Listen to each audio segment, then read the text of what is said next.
मंडळाच्या पदाधिकाऱ्यांचे, खास करून शैलेश काकांचे मी आभार मानते, ज्यांनी मला आज येथे बोलण्याची संधी दिली.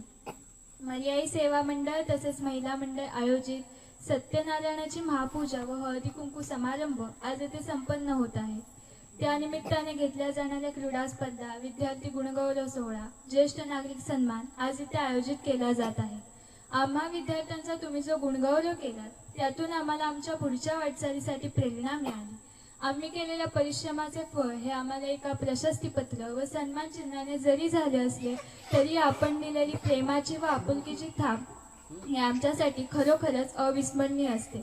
अशाच प्रकारे आपल्या मंडळाने वेगवेगळ्या क्रीडा स्पर्धा आणि शैक्षणिक क्षेत्रात आम्हा विद्यार्थ्यांना प्रगतीचे मार्ग मिळतील असे उपक्रम राबवावे अशी मी विनंती करते.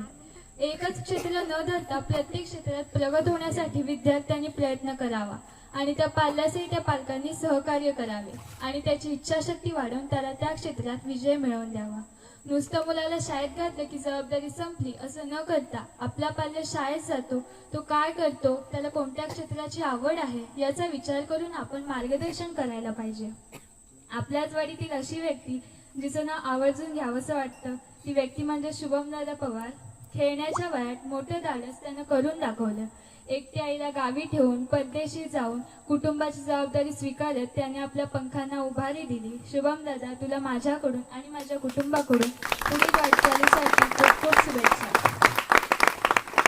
आज आपण येथे जो हरिपाठ केला त्यातून आपल्याला काय मिळाले किंवा आपण काय शिकलो याचा विचारही आपल्या मनात आला नसेल. कार्यक्रम झालं की झालं, संपलं सगळं असं नव्हे, तर हरिपाठातून आपल्याला आपला धर्म व संस्कृती जोपासून ईश्वराचं नामस्मरण होते. या अखंड नामस्मरणातून मानवी देहातील सकारात्मक शक्ती जागृत होते, मनातील वाईट विचार नष्ट होऊन चांगल्या विचारांची निर्मिती होते आणि आपल्या संसाराचा गाडा सुरळीतपणे चालायला सुरुवात होते.